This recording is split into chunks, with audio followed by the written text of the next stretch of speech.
Shalom. Shalom. Iya, di sini ada 5.000 jemaat Tuhan ya beserta dengan malaikat Tuhan.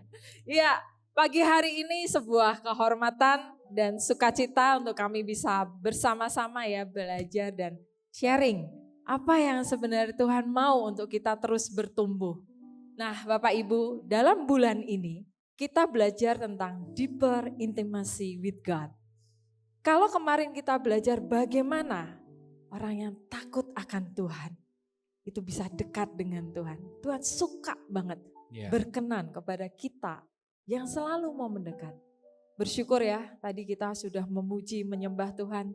Kita beri aplaus untuk tim Praise and Worship, tim prophetic yang sudah membawa kita masuk dalam hadirat Tuhan. Dan apa yang kita mau untuk bisa lakukan lebih lagi? Siap belajar bersama? Yes. Siap bertumbuh bersama? Amin. Mari kita tundukkan kepala, kita mau hampiri, kita mau intim dengan Tuhan. Biar Tuhan yang teduhkan hati kita. Mengalir Allah Roh Kudus, jamah setiap hati di tempat ini. Baik kami sebagai orang tua, mungkin juga anak-anak di tempat ini. Semuanya Engkau jamah Tuhan. Engkau berikan hikmat, kebenaran ini agar ini mudah dimengerti dan mudah kami praktekkan Tuhan. Beri roh ketaatan, beri roh anugerah untuk kami mempraktekannya Tuhan. Dalam nama Yesus, amin. Bapak Ibu, ketika kita menyembah Tuhan, ketika kita dekat sama Tuhan, seperti yang minggu lalu kita belajar dibawa kepada penyembahan intim dengan Tuhan. Tapi tahukah Bapak Ibu ada teguran dari Tuhan Yesus untuk setiap kita di Matius 5 ayat 23-24 dikatakan, jika engkau mempersembahkan persembahan di atas mezbah dan engkau teringat akan sesuatu yang ada dalam hati saudaramu terhadap engkau, apa yang dilakukan? Tinggalkanlah persembahan itu. Berdamailah dahulu sebelum engkau nanti mempersembahkannya kembali. Bapak Ibu, hari ini apakah kita mau taat, membereskan, mau memulihkan hubungan antara suami dan istri, orang tua dengan anak, anak dengan orang tua. Setiap kita dilahirkan di sebuah keluarga, boleh angkat tangan? Semuanya dilahirkan di dalam keluarga? Ya. Ini kebenaran untuk kita semua Bapak Ibu. Artinya ketika kita membereskan hubungan yang renggang retak, itu adalah bagian dari ibadah, bagian dari penyembahan. Bahkan Tuhan ngomong, ini sesuatu yang prioritas. Hari ini Bapak Ibu kita mau prioritaskan ini. Tahukah Bapak Ibu, ketika kita tidak taat, maka iblis akan mencoba menghancurkan keluarga, menghancurkan pernikahan. Tuhan mendesain sebuah keluarga dan pernikahan itu adalah tempat untuk kita tuh bisa menerima kasih dari Tuhan. Kita bisa merasakan kasih itu di dalam pernikahan dan keluarga. Tapi ketika yang dihancurkan itu akhirnya apa yang terjadi? Banyak keluarga yang fatherless. Bahkan di BKKBN tahun lalu dikatakan 4 keluarga itu pasti ada 1 yang mereka fatherless. 25%, ini angka yang sangat besar Bapak Ibu. Keluarga-keluarga itu kehilangan figur bapak. Bapaknya ada, ayahnya ada, tapi tidak berfungsi. Iblis menghancurkan apa? Pernikahan. Data membuktikan di tahun lalu Badan Pusat Statistik mengatakan ada 11% kenaikan perceraian. Bapak Ibu bisa ngelihatlah di sosial media, bahkan di tetangga atau orang-orang yang kita kan. Banyak sekali yang jadi gampang sekali perceraian. Dan apa yang akibatnya? Generasi. Anak-anak, apakah dia jadi mengenal Kristus? Apakah mereka bisa merasakan kasih itu dalam keluarga? Sampai akhirnya mereka trauma Bapak Ibu.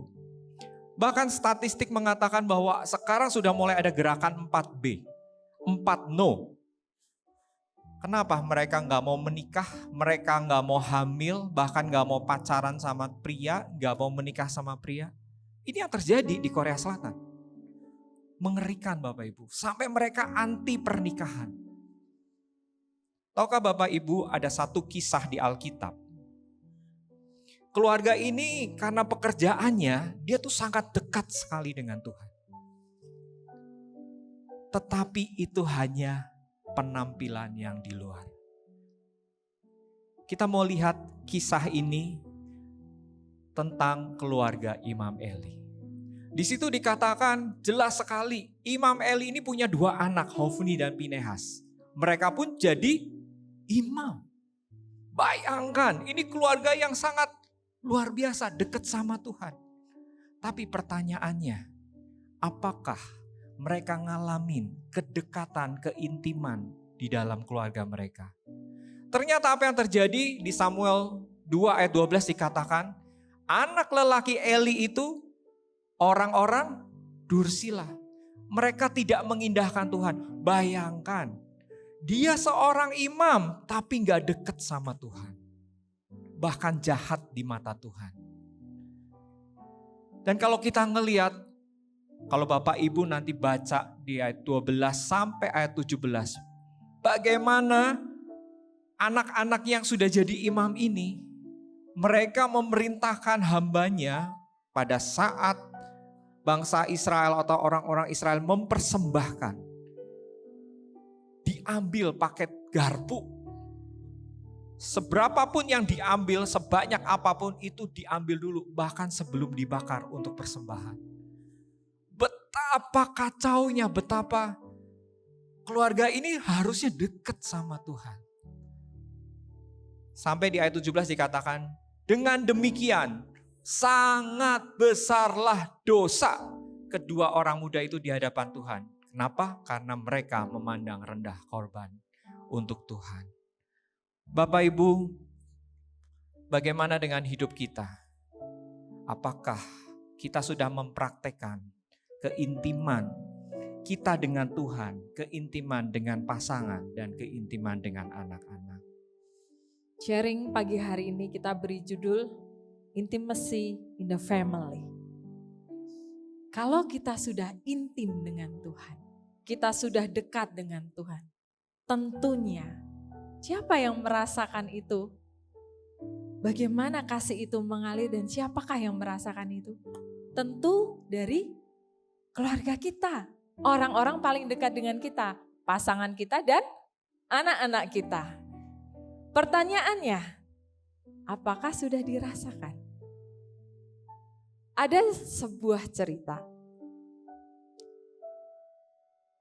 Ketika seorang profesor ini berkata bahwa mencintai pasangan atau mencintai anak-anak itu bukanlah hal yang penting. Kira-kira nih menurut Bapak Ibu, betul nggak pernyataan itu? Bahwa mencintai pasangan atau anak-anak itu bukanlah hal yang penting. Pernyataan itu betul atau salah? Gak dijawab sayang. Iya, kayak takut jawab karena sebelahnya suami atau istri ya. Cewek yang berkata salah. Ya. Ada 1000 yang berkata salah. Siapa yang berkata benar? Gak ada yang angkat tangan. Bapak Ibu yang gak angkat tangan ngomongnya gak apa dong. Betul bahwa itu bukanlah hal yang penting. Karena yang paling penting adalah apakah pasangan kita, anak kita merasa mereka dikasihi dan dicintai. Yes. Coba boleh tanya pasangannya, boleh tanya anaknya. Sayang, kamu merasa gak kalau aku tuh cinta sama kamu? Kalau belum merasakan ya, peluk pasangannya. Iya dong, peluk dong. Peluk anaknya, peluk suaminya, peluk istrinya. Aduh, I love you so much love gitu you, ya. sayang. I love you sayang. Gitu ya Bapak Ibu ya. Nanti praktek di rumah terus menerus ya. Di Kolose 3 ayat 14 dikatakan, dan di atas semuanya itu, kenakanlah kasih sebagai pengikat yang mempersatukan dan menyempurnakan. Jadi Tuhan mau kasih yang kita terima dari Tuhan. Kalau setiap hari kita sudah bersaat teduh dengan Tuhan, jangan keluar kamar jadi kayak monster. Saat teduhnya sama Tuhan gitu ya. Terus begitu keluar kamar, ini kenapa meja nggak diberesin? Kira-kira kasihnya dirasakan nggak? Rasakan gitu ya. Itu siapa? Bukan saya kan? Bukan. Kalau itu yang lain gitu ya. Habis saat teduh nyembah Tuhan gitu ya. Keluar kamar, Rachel, Hansen. Udah dipanggil namanya. Apa Mami? Makan dulu. Waduh, Tuhan tuh kalau ngomong lemah lembut gitu ya. Bapak Ibu, Kolose mengatakan bahwa kita harus mengenakan kasih sebagai apa? Pengikat. Yes. Kalau kita nggak penuh dengan kasih Tuhan, apa yang akan kita sampaikan kepada pasangan? Apa yang akan kita bagikan? Penting, Imam Eli ini jabatannya imam. Tapi apakah kita bisa melihat dia dekat dengan Tuhan, bergaul karib dengan Tuhan, atau hanya sekedar jabatan? Saya jabatannya, iya tadi ya ditulis panjang banget ya, kalau mau ditambahin masih ada gitu ya. Tapi apakah itu jaminan anak-anak saya otomatis mengalami itu kedekatan dengan kami orang tua dan dengan Tuhan? Enggak semudah itu Ferguson. Jawabannya tuh enggak gampang gitu ya, butuh proses. Jadi kita harus tahu apa yang sebenarnya Tuhan mau untuk kita lakukan dalam keluarga kita. Arti keintiman itu sebenarnya ada dua unsur penting Bapak Ibu, yaitu merasa dikasihi dan merasa dimengerti. Ini dua-dua harus ada Bapak Ibu. Apa yang terjadi ketika dia hanya merasa dikasihi tapi tidak dimengerti? Hubungannya akan dangkal. Begitu pula juga sebaliknya. Kalau dia merasa hanya dimengerti, iya kamu tuh kekurangannya begini, akhirnya dinasehatin, dikritik, pokoknya dingertiin. Tapi kamu begini, tapi dia nggak merasa dikasihi, apa yang dilakukan oleh anak-anak kita, apa yang dirasakan, dia akan merasa tertolak. Dia akan merasa sakit hati. Kenapa aku tidak merasa dikasihi? Jadi Bapak Ibu tadi benar banget Profesor ngomong, bukan yang penting adalah saya berusaha mengasihimu. Saya sudah melakukan ini dan itu untuk mengasihi pasangan, mengasihi anak-anak. Permasalahannya apakah mereka merasa dikasihi? Apakah mereka merasa dimengerti? Karena dua komponen inilah yang disebut keintiman. Jadi Bapak Ibu kita perlu tahu dan kita perlu cek apakah anak-anak kita sungguh benar-benar mereka merasa dikasihi oleh papa, oleh mama? Apakah mereka mencintai orang tua atau kita hanya berpikiran, berasumsi, oh yang penting kan saya sudah melakukan bagian saya. Inilah yang dilakukan oleh Imam Eli. Dia pikir dia semuanya udah beres-beres aja. Nah kita mau ngelihat Bapak Ibu, kenapa keintiman ini penting? Pada saat di 1 Samuel 2 ayat 22 dikatakan jelas ketika Eli sudah sangat tua. Apabila didengarnya segala sesuatu yang dilakukan anak-anaknya terhadap semua orang Israel dan bahwa mereka itu ngapain? Tidur dengan perempuan-perempuan yang melayani di depan pintu kemah pertemuan. Begitu jahatnya anak Imam Eli ini. Ayat 23 dikatakan, berkatalah ia kepada mereka, mengapa kamu melakukan hal-hal yang begitu? Sehingga ku dengar dari segenap bangsa ini tentang perbuatan-perbuatanmu yang jahat itu. Janganlah begitu anak-anakku. Bukan kabar baik yang ku dengar itu bahwa kamu menyebabkan umat Tuhan melakukan pelanggaran. Bapak Ibu kalau kita ngelihat dari firman Tuhan ini. Semua orang sudah ngomongin tentang begitu jahatnya anak Imam Eli. Cuman satu yang belum dengar, siapa? Imam Eli. Yang belum dengar siapa? Bapaknya. Inilah yang menunjukkan bahwa hubungan antara ayah atau orang tua dengan anak itu sangat dangkal. Dia nggak ngerti apa yang dilakukan oleh anak-anaknya. Karena itu Bapak Ibu kita juga harus mengerti. Tidak berarti apa yang sudah kita lakukan terbaik buat anak-anak. Ditangkapnya oleh anak-anak itu adalah mereka sudah merasa dikasihi dan dimengerti. Jadi Bapak Ibu kalau kita melihat ketika Imam Eli itu membuat aturan, tapi tanpa ada relasi, tanpa ada kedekatan, tanpa ada keintiman, yang timbul apa? Pemberontakan. Ketika dia sudah berusaha, ini kebenaran firman Tuhan, dikotbahin tiap hari mungkin ya, pagi, siang, sore, malam, khotbah terus. Ini yang diomongin kebenaran firman. Tapi tanpa ada keintiman, tanpa ada kedekatan, apa yang terjadi? Penolakan. Inilah yang terjadi di keluarga Imam Eli. Hofni dan Pinehas memberontak. Hofni dan Pinehas menolak apa yang sudah disampaikan. Jelas sekali di Yohanes 14 dikatakan, 14:15 dikatakan, Tuhan Yesus ngomong, jikalau apa Bapak Ibu? Kamu mengasihi aku, maka kamu apa? Menuruti segala perintah-perintahku. Jadi kita nggak boleh balik aturan Tuhan. Iya. Harus mengasihi dulu, baru bisa melakukan. Tapi kalau tanpa kasih, apa yang dilakukan oleh pasangan dan anak-anak kita itu rebellion dan mereka rejection. Iya jawabnya, tapi hatinya nando. Itu biasa ibu-ibu ya, betul ya? Oh enggak, ibu-ibu di sini sudah wanita bijak semua gitu ya. Kadang kita hanya bikin aturan-aturan buat anak-anak kita. Enggak boleh ini, enggak boleh itu, enggak boleh ini. Dulu saya kasih tahu, jangan ada nilai KKM, jangan ada nilai yang merah. Tapi kenyataannya KKM juga, merah juga, remedial juga gitu ya. Kadang saya banggakan, papi ini kumlot loh, kamu harus pinter, aturan. Makin kayak gitu anaknya makin stres.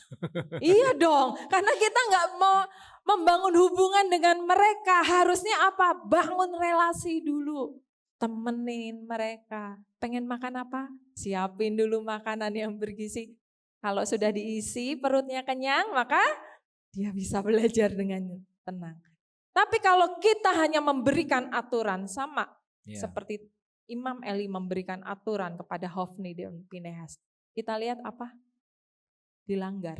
Yes. Mereka memberontak. Kalau kami orang tua hanya memberikan aturan, tapi kami tidak memberikan teladan. Kamu harus dekat loh sama Tuhan. Tapi kita tidak pernah menyembah Tuhan secara pribadi. Kita nggak pernah baca firman. Sampai Alkitabnya berdebu. Kemarin saya habis ambil Alkitab lama saya, debunya banyak banget Bapak Ibu. Ngaku dosa. Karena biasa pakai Alkitab. Tuhan ingatkan. Ambil lagi, tulis lagi, jurnal lagi. Saya bertobat. Karena apa yang saya lakukan akan dilihat oleh anak saya. Yes. Puji Tuhan, waktu Alkitab itu berdebu dia nggak lihat. Dia masih tetap jurnal. Anak saya yang kecil itu suka banget jurnal gitu ya. Alkitabnya banyak coretan. Saya bertobat. Kenapa? Karena kita orang tua. Kita harus menjadi teladan yang benar. Imam Eli itu benar seorang imam. Tapi sekali lagi dia hanya memberikan aturan dan dia tidak punya hubungan dengan anak-anak. Karena itu Bapak Ibu, ayo kita mengasihi Tuhan. Dan kita lakukan perintahnya. Yes. Jadi ada satu prinsip penting di dalam keintiman, yaitu ini Bapak Ibu. Semakin kita dekat, semakin kita punya pengaruh, punya influence, punya dampak, punya impact yang besar. Ini berlaku untuk semua. Baik itu suami dan istri, orang tua dan anak, anak juga dengan orang tua.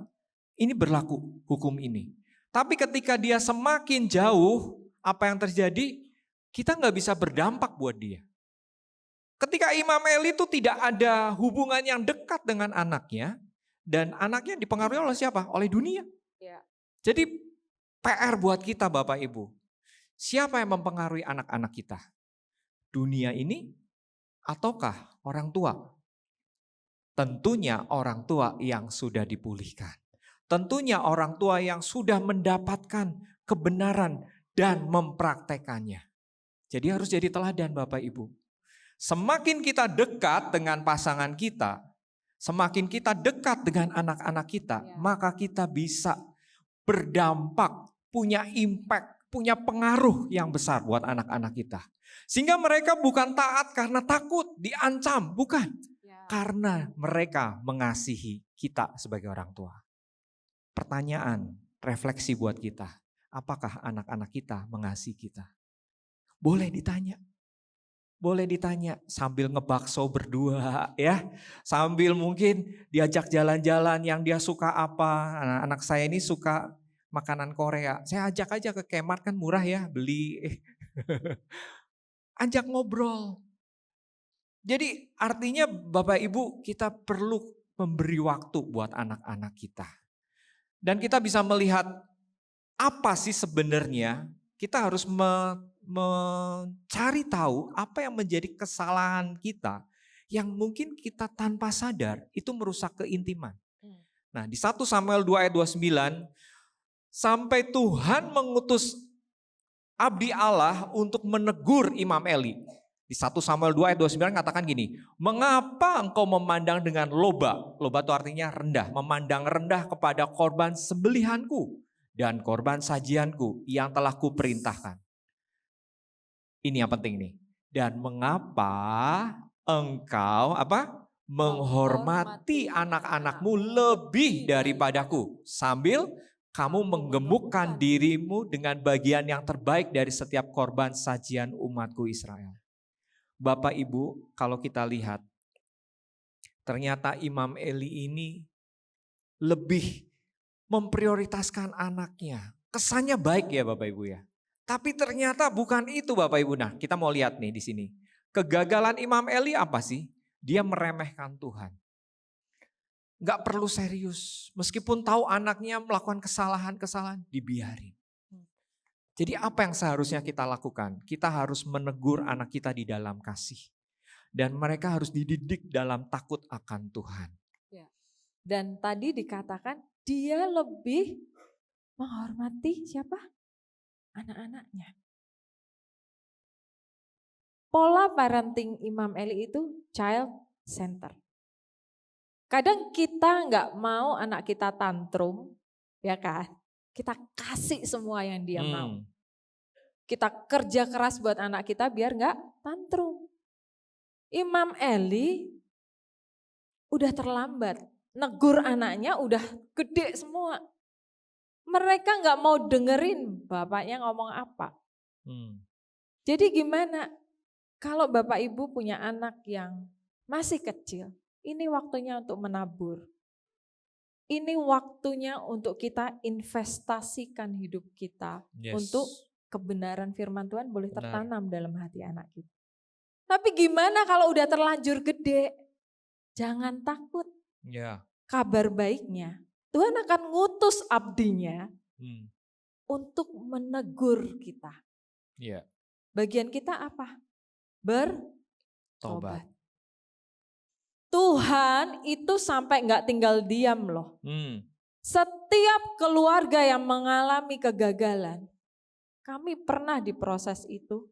Kami nangis sama Tuhan, kami minta tolong sama Tuhan. Tuhan tegur apa yang menjadi kesalahan kami. Jadi bukan karena anak kita, bukan karena kondisi, tapi kembali ke kita. Kita nggak boleh child center dengan cara ya udah biarin lah. Nanti dia gede tahu sendirilah. Kayak dulu kan saya mengenal Tuhan bukan dari orang tua saya. Saya mengenal Tuhan bukan dari papa mama saya yang belum percaya Yesus. Saya berpikir anak saya juga akan mengalami hal yang sama. Belum tentu Bapak Ibu. Jadi yang harus kita ajarkan adalah parenting Christ center. Kita harus melihat bahwa Tuhanlah yang punya anak-anak yang Tuhan percayakan kepada kita. Anak-anak Bapak Ibu, pasangan Bapak Ibu itu milik Tuhan. Kalau kita berpikir mereka adalah milik kita, kita salah mendidik mereka. Mereka adalah milik Tuhan. Karena itu saya sering ngomong sama kedua anak saya, Hansen, Rachel berdoa, coba tanya sama Tuhan. Mereka kalau lagi ngalami masalah, mungkin udah dengerin bosen kali ya mami papi ngomong berdoa, tanya Tuhan. Karena jawaban kami itu terbatas, hikmat kami terbatas. Tapi percaya bahwa kuasa Roh Kudus itu bisa menjamah hati anak kita. Amin. Kita mungkin bukan orang tua yang asik gitu ya. Saya nggak bisa main TikTok Bapak Ibu, kaku semua kalau gerak tuh nggak bisa gitu ya. Anak saya kalau ngajakin, mami ayo main TikTok. Saya bingung ke kiri dia ke kanan, udah gerakannya telat sepersekian detik. Nah saya harus latihan nih. Tapi bukan berarti kita ngomong sama anak kita, kamu ngapain sih kayak gitu-gitu, goyang-goyang gak jelas. Jangan gitu ya. Kita harus belajar untuk menjadi orang tua yang mau menjadi sahabat buat anak kita juga. Nah, apa yang menjadi kesalahan Imam Eli? Dia tidak memberi teladan bahwa takut akan Tuhan. Dia malah sebaliknya. Bahkan ikut-ikutan Bapak Ibu. Tadi dijelaskan ya, Imam Eli jadi apa? Gemuk. Jadi ikutan makan Bapak Ibu. Apa yang diambil oleh anak-anaknya ikut dimakan. Artinya Imam Eli itu sebenarnya hubungan dengan Tuhan, takut akan Tuhan enggak sebenarnya? Enggak Bapak Ibu. Jadi kuncinya adalah untuk kita bisa memberi teladan harus dari kita dulu sebagai orang tua. Apakah hubungan kita orang tua dengan Tuhan itu ngalamin takut akan Tuhan. Benar-benar intim enggak sama Tuhan. Dan saya bersyukur anak-anak kami kita bawa terus dalam penyembahan, kita bikin mesbah keluarga. Dari kecil, betul ya, Sensen ya, Rachel ya. Dari kecil mereka mau mondar-mandir, mau lari-lari. Pada saat kita doa, gak apa-apa, biar mereka tahu papi maminya sedang berdoa. Sampai satu saat kemarin kita juga ajak mereka mesbah keluarga. Dan saya mengaku saya melakukan kesalahan. Jadi Bapak Ibu menjadi orang tua bukan dituntut harus jadi Superman, sempurna, tidak ada kesalahan, perfect. Wah, enggak Bapak Ibu, kita bisa salah. Permasalahannya apakah kita mau merendahkan diri, merendahkan hati. Kalau papa, mama bisa salah. Saya mengaku sama anak-anak saya. Dan saya ngomong, kamu boleh marah sama papi, tapi jangan marah sama Tuhan. Mau gak kamu doain papi? Itu yang kita mau berikan teladan buat anak-anak. Papi bisa salah, tapi papi mau taat, papi mau terima kebenaran ini dan papi mau bertobat. Itulah yang kita mau sampaikan kepada anak-anak kita. Jadi bukan kita harus jadi sempurna, tapi kita percaya ketika kita lemah ada kekuatan dan anugerah Tuhan. Amen. Kuncinya adalah bagaimana orang tua dekat sama Tuhan. Itulah yang membuat kita mampu memberikan anugerah itu kepada anak-anak kita. Bapak Ibu di Efesus 4 ayat 31 dikatakan segala apa? Kepahitan, kegeraman, kemarahan, pertikaian, fitnah itu harus dibuang semuanya di antara kamu. Demikianlah pula segala kejahatan. Jadi Bapak Ibu kita mulai belajar apakah kita ada perkataan tajam kepada anak-anak kita. Kita melabel kamu ini memang bodoh, kamu tuh memang megang aja jatuh-jatuh terus. Label-label itu kita mau cabut Bapak Ibu. Jadi kita mau belajar apakah sikap kita, perkataan kita itu kasar kepada anak-anak kita. Ya, apalagi kita kadang sering berjanji tapi lupa menepati. Gampang banget kita ngomong ke anak kita, oke, nanti pergi ya sama mami papi. Tapi maaf ya mami papi ada pelayanan, gak jadi. Mereka jawab ya, tapi mereka berpikir, wah berarti aku gak disayang nih, lebih sayang pelayanannya. Kadang kita tanpa sadar gosipin anak kita sendiri. Mereka udah cerita semuanya ke kita dan kita ceritakan tanpa seizin mereka. Bapak Ibu, anak kita itu adalah pribadi yang harus kita hargai juga. Yes. Betul. Jangan berpikir mereka anak-anak, kita semaunya. Tapi kita harus belajar melihat mereka adalah sebagai pribadi. Dan mereka itu butuh waktu bersama dengan kita. Kita nggak bisa ngomong mengasihi, lalu kita nggak punya waktu. Ini kesalahan-kesalahan kecil yang mungkin kita tanpa sadari. Kita sibuk, kami berdua sibuk pelayanan. Itu tidak menjadikan otomatis anak kami suka melayani Tuhan. Saya pernah saksikan bagaimana anak kami yang nomor 1 itu hatinya sangat lembut, sampai gampang banget dia itu menerima Yesus itu dengan sukacita, dengan mudah dia mengasihi Tuhan, melayani Tuhan. Tapi berbeda dengan anak nomor 2. Dia butuh waktu gitu ya, untuk dia itu mengenal Tuhan secara pribadi, nggak otomatis. Bapak Ibu di sini yang punya anak lebih dari 1 boleh angkat tangan? Puji Tuhan. Lebih dari 3? Ada 1, haleluya. Lebih dari 4? 5? Nah udah gak ada ya. Kasih karunia Tuhan cukup ya. Jadi ketika kita gak ada waktu untuk anak kita gak bisa mengajarkan teladan untuk takut dalam Tuhan. Ini salah satu hal yang kami pun bertobat. Secapek-capeknya kita tetap ayo ajak anak-anak untuk ngedate, deep talk. Gak harus di restoran mewah. Anak saya deep talk di meja makan dan akhirnya dia memutuskan untuk saya mau dibaptis. Kenapa Bapak Ibu? Karena kita tahu yang kita pengen anak kita itu mengasihi Tuhan. Bukan dari apa yang kita sanggup lakukan dengan sempurna, tapi karena Yesus sendiri, Roh Kudus sendiri yang menjamah hati anak-anak. Jadi Bapak Ibu, kita di gereja ini juga ada parenting, ya, namanya Motivate. Nah, bahan ini pun juga dari buku Motivate. Nah, hari ini itu ada kelas pertama dan Bapak Ibu juga boleh tertarik untuk join di dalam pemuritan. Nanti bisa hubungi dengan Pak Hendri. Boleh Pak Hendri bangkit berdiri? Ya, nah dan Bu Fatima. Dan Ibu Fatima. Ya, boleh bangkit berdiri. Kita kasih tepuk tangan ya. Jadi Bapak Ibu, kita sama-sama belajar. Bukan berarti kita lebih sempurna, enggak Bapak Ibu. Kita bahkan diberkati dengan sharing-sharing Bapak Ibu. Kita saling menguatkan satu sama lain. Kita boleh ada satu kesaksian bisa ditampilkan. Jadi ini adalah salah satu yang sudah mengikuti kelas tahun lalu ya. Nah, mereka mau bersaksi, mau ceritakan apa yang mereka alami. Dan ini adalah salah satu modulnya adalah tentang time, tentang waktu. Oke. Melalui kelas Motivate ini, kami belajar banyak hal tentang parenting. Terutama prinsip yang ketiga, yaitu time atau waktu. Waktu adalah pemberian Tuhan yang sangat berharga. Dan waktu kita terbatas. Oleh karena itu, Tuhan mau supaya kita menggunakan waktu kita dengan bijaksana. Kami berdua adalah suami istri yang sama-sama bekerja.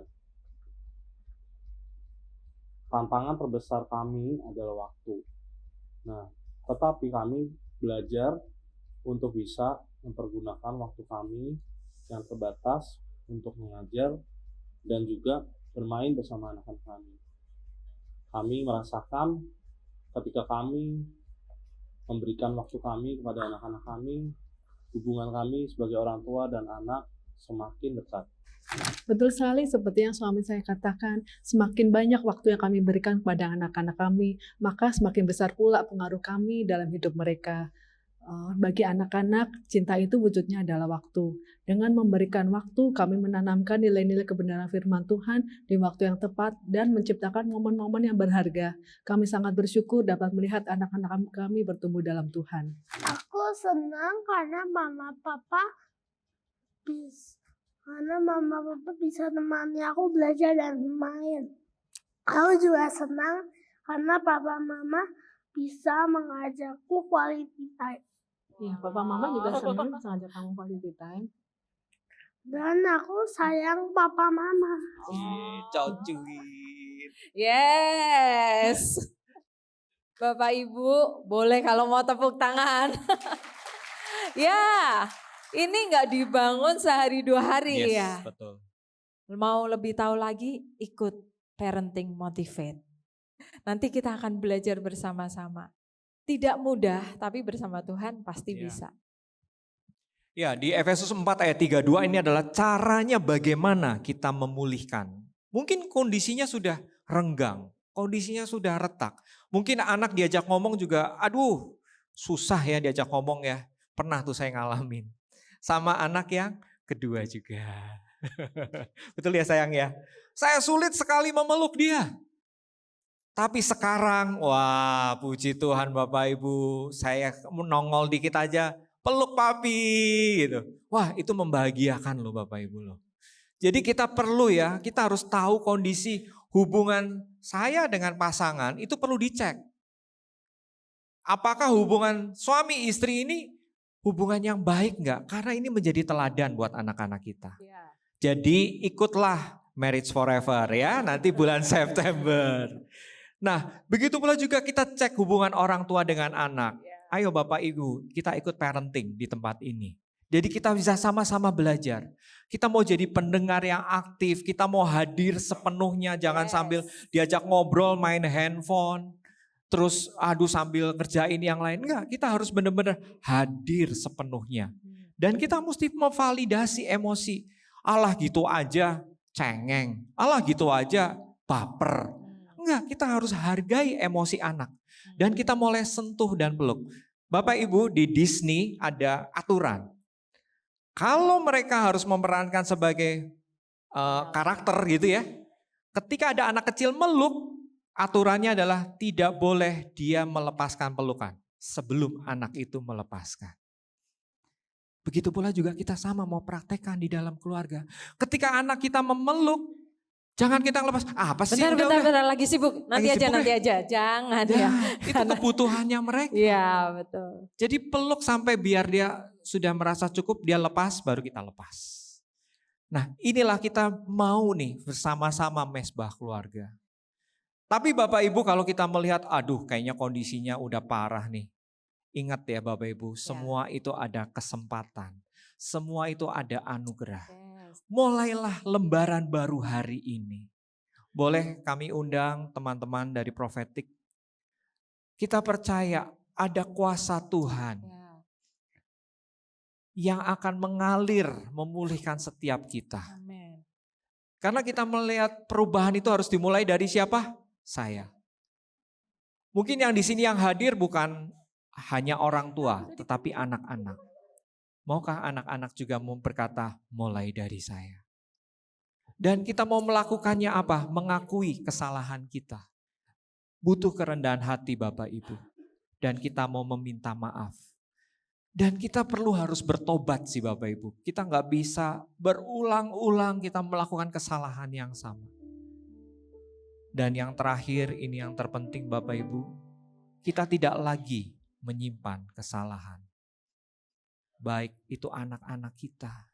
Baik kalau kita sebagai anak tidak menyimpan lagi kesalahan orang tua kita. Ketika Tuhan pulihkan, itu benar-benar sudah dihapuskan oleh Tuhan. Itu benar-benar sudah dipulihkan sama Tuhan. Maukah siang ini kita datang ke hadirat Tuhan? Minta anugerah Tuhan. Tuhan, aku perlu kasih-Mu.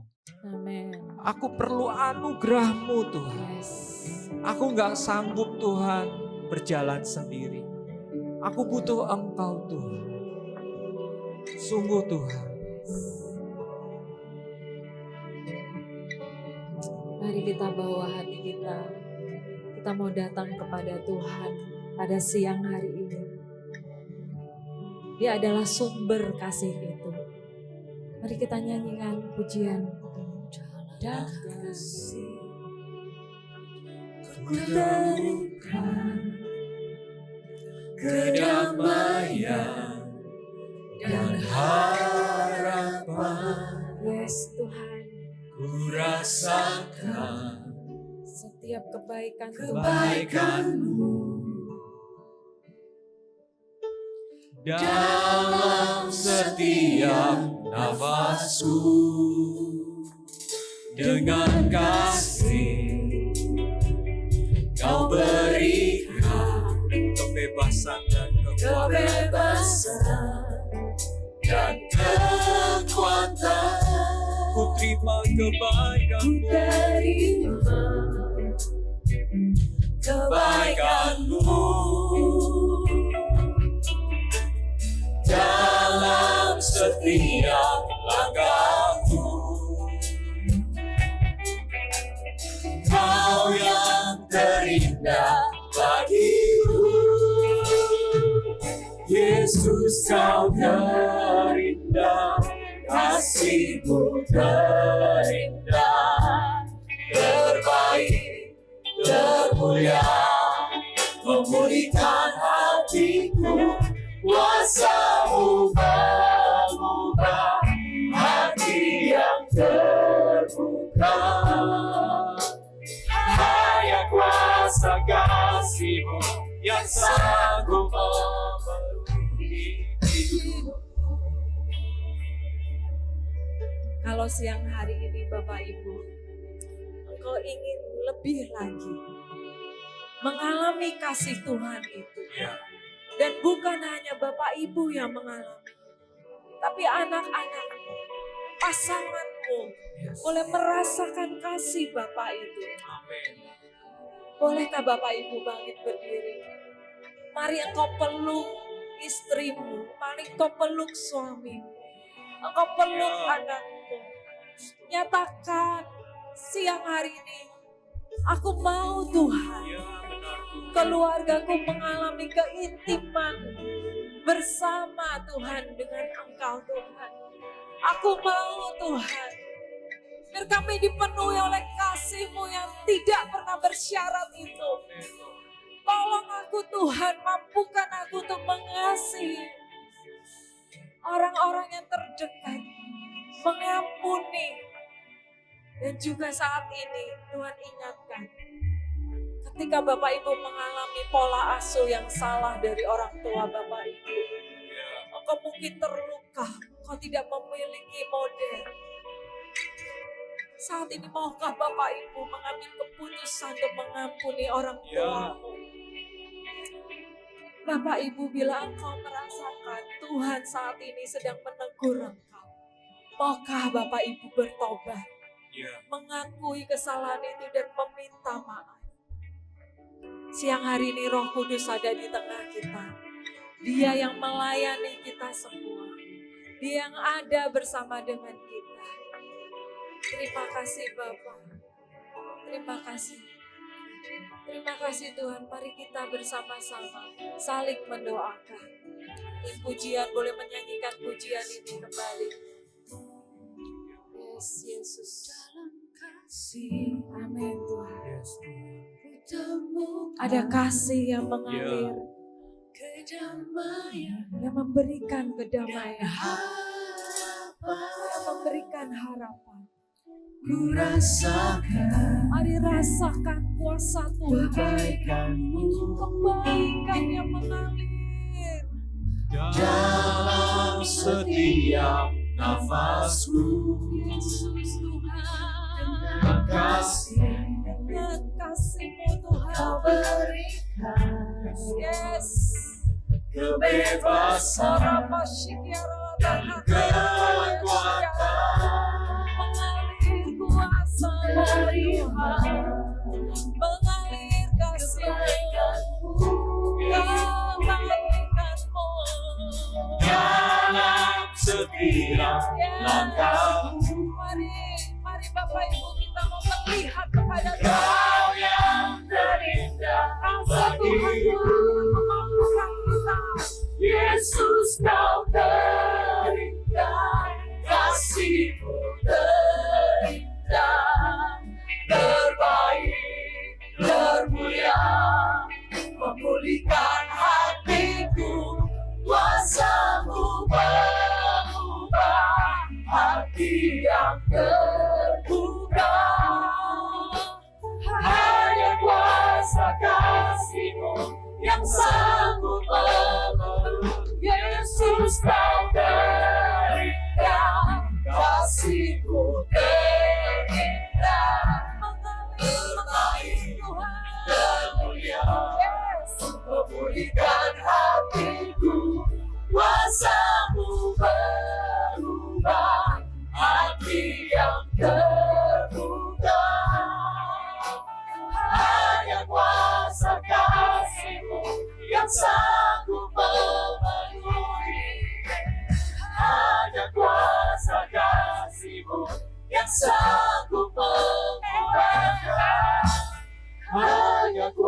kuasa kasih-Mu yang sanggup memenuhi hidupku.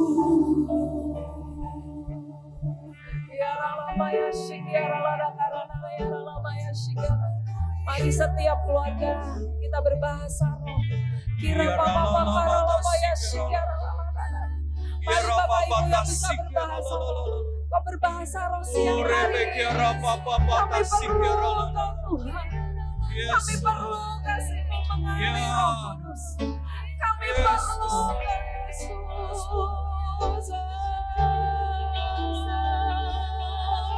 Ya Tuhan, kami perlu kasih-Mu Tuhan. Kami tidak bisa memberi apa yang tidak kami punya. Kami perlu Engkau Tuhan. Kami perlu kasih-Mu di dalam hati kami Tuhan. Untuk kami bisa mengalirkan, untuk kami bisa memberikan kepada anak kami Tuhan. Tuhan, kami perlu Engkau Tuhan.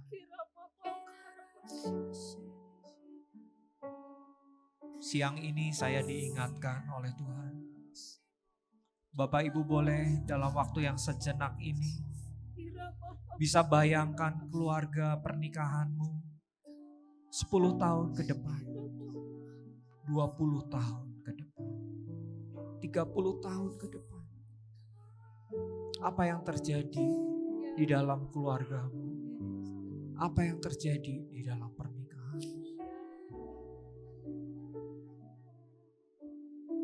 Siang ini maukah kita bertobat? Bapak Ibu, tanpa ada Tuhan, kita gak mampu melihat masa depan kita. Yang kita bayangkan mungkin kekacauan. Yang mungkin kita bayangkan sesuatu yang menakutkan. Tapi maukah siang ini minta ada iman, ada anugerah, ada kekuatan untuk kita bisa melihat masa depan yang penuh harapan bersama Tuhan. Maukah Bapak Ibu kita terima iman itu di dalam nama Tuhan Yesus. Maukah engkau bergandeng tangan dengan Tuhan? Maukah engkau intim dengan Tuhan? Karena itulah kekuatan di dalam pernikahan dan keluarga. Yes Tuhan, kami terima setiap pemulihan yang terjadi Tuhan dalam keluarga kami. Kami terima Tuhan pemulihan yang terjadi dalam setiap pasangan yang hadir siang hari ini. Amin. Kami mau percaya Tuhan bahwa Engkaulah yang memberikan harapan. Ya, ada damai sejahtera, ada kekuatan yang baru untuk kami bisa bersama-sama menjalani hari-hari kami semakin dekat dengan Tuhan. Amin. Semakin mengasihi Tuhan, semakin mencintai Tuhan. Terima kasih Bapa. Kami berhenti berbicara, tapi Roh Kudus, Kau yang terus berbicara di dalam hati kami. Amin Tuhan. Semakin kami mengenal Engkau, semakin kami menjadi serupa dengan Engkau.